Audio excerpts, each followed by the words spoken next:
Hello everyone, it's Winona the Left-Handed Beater, and welcome back, and welcome if you're new. I have reached 1,000 subscribers. I am so excited. In the next few weeks I'll do a video, and in that video I won't do a special video, so you'll have to watch the videos that I put up. But in that one particular video I'm going to announce the details of the draw and give you a word to use if you want to get you entered to win, and I tell you it's a fabulous draw. And just to thank everyone that's subscribed, and my longtime subscribers as well. So keep watching. I've got a few videos going up in the next few weeks, and I will do a draw, and then I will announce the winners in another video. I'm not going to do specific videos because I find I get a lot of trolls if I do that. And when I do the video, I'd appreciate it if you don't put anything about winning a prize or anything like that, because that also attracts those trolls.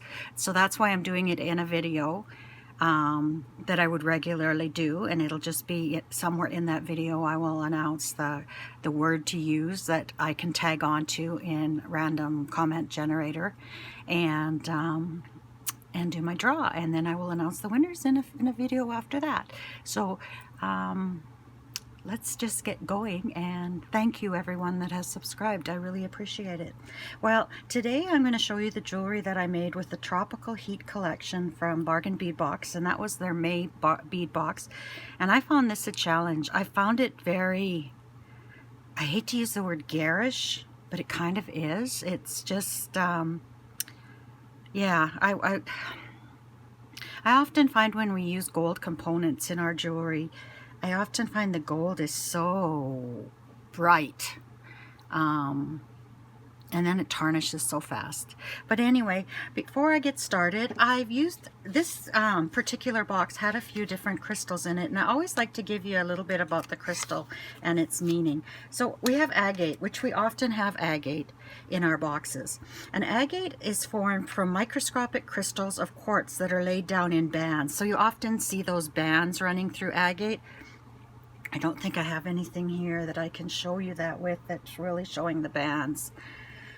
But they're grounding stones, bringing about an emotional, physical, and intellectual balance. They aid in centering and stabilizing physical energy. Agate has the power to harmonize the yin and the yang, the positive and negative forces that hold the universe in place. It's a soothing and calming stone, and it works slowly but brings great strength. Its multiple layers can bring hidden information into light. And this is metaphysical stuff. I tend to focus more on the vibration, or what's the other word I'm trying to think of? The frequency that the stones vibrate, and that's scientific.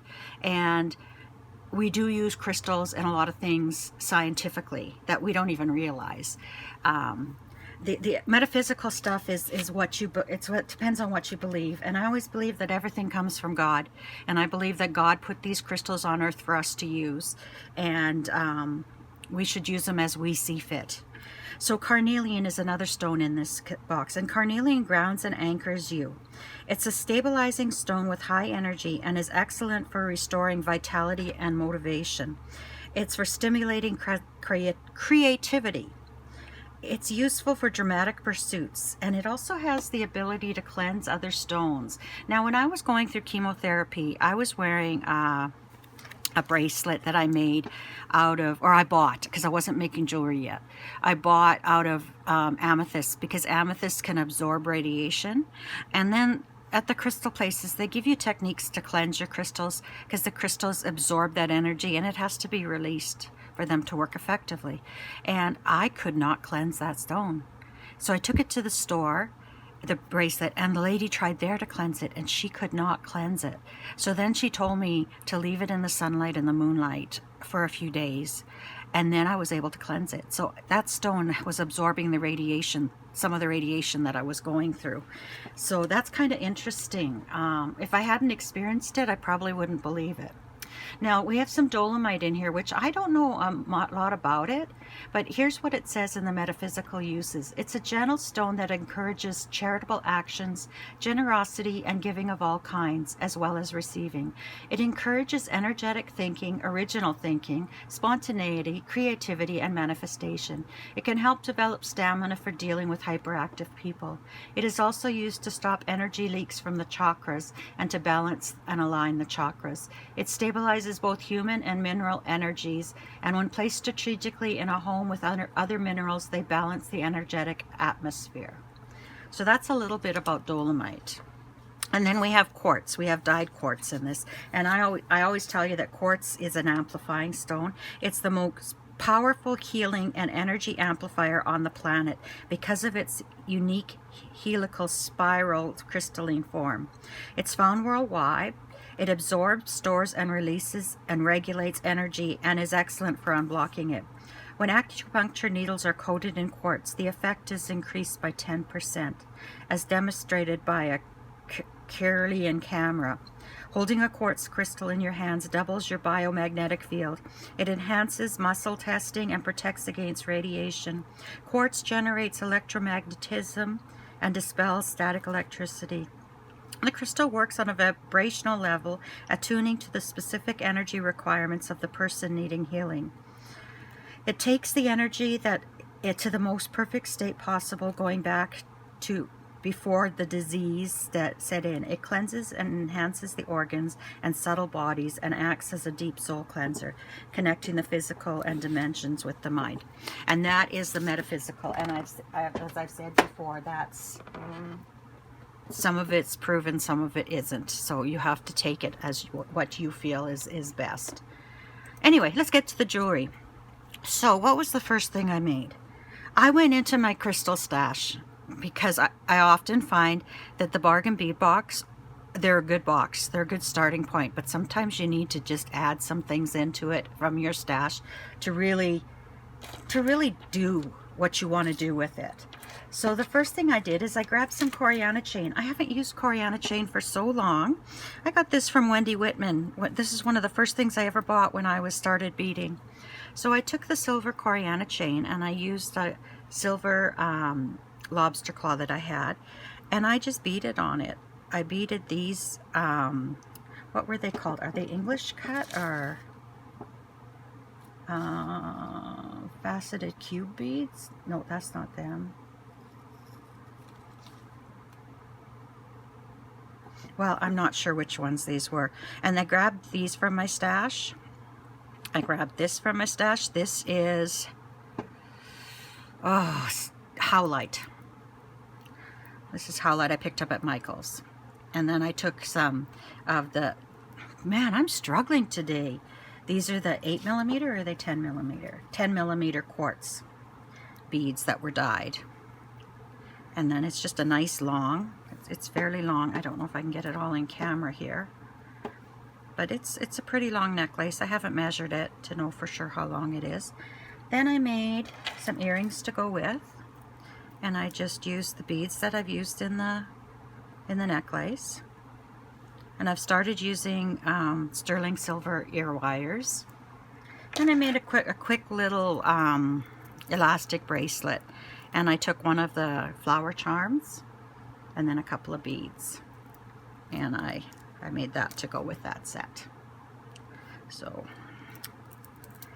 there's one set. Then I made this necklace. I pulled a lot from my stash. I used the carnelian that came in the kit, plus the gold spacers. And then I used the bead caps, plus these little gold chips. What are these? 4x5 by 5x5 crystal faceted triangle beads in sunshine. These are gorgeous. And I use those just to add sparkle. They just add that little sparkle when you move. I use the bead caps. I grabbed these teardrop, that's what I call them. I don't know what they're called, but they're carnelian from my stash.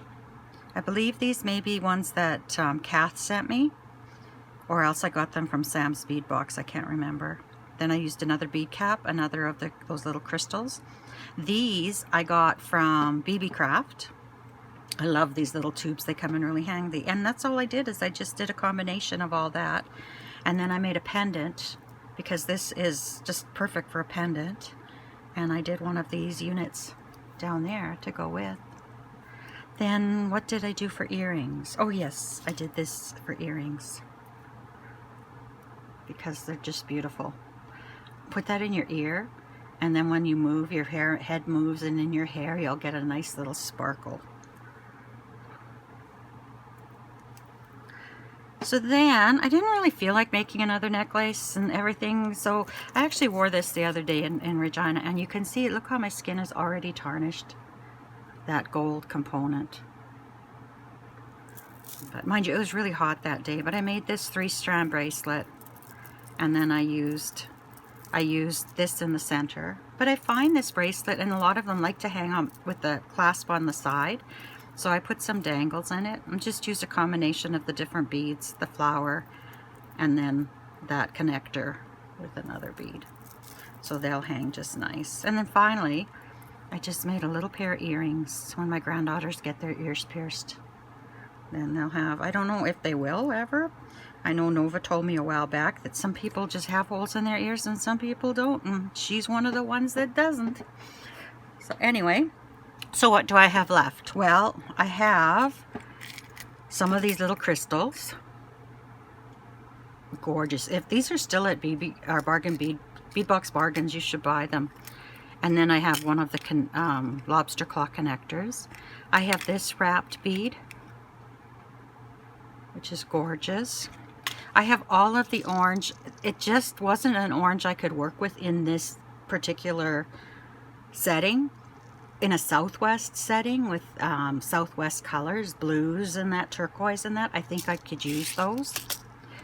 I didn't use any of these connectors, basically because I was worried they would tarnish, because if you see here, one's already tarnished. So I didn't use those. I have 1 bead cap and 2 of these spacers, which, oopsie, I may use up still, because I didn't think I had any left. I'm going to take them out of there. I'm going to use them to add another charm to my bracelet, and maybe I'll use that bead cap as well, because I thought I had used them all, and I really wanted them for a charm. But anyway, I didn't use any of the chain, so that'll go in my chain. And then these, what did I say these were?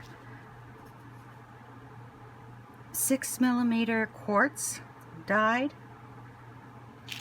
These are really cute, and I was tempted to do something with them, but then I need to get on to the next bead box. I'm so far behind. So I'll use those in something else. And then I have a few of these on one of these, but I'm going to use a few of these to make another little charm to hang down on my bracelet. So anyway, that's it for May's bead box. In the next few days, I'm going to start working, on the June box, and see if I can get some jewelry to show you from that box. In the meantime, I wish you lots of love and happiness. Until we meet again, take care, my friends. Bye-bye.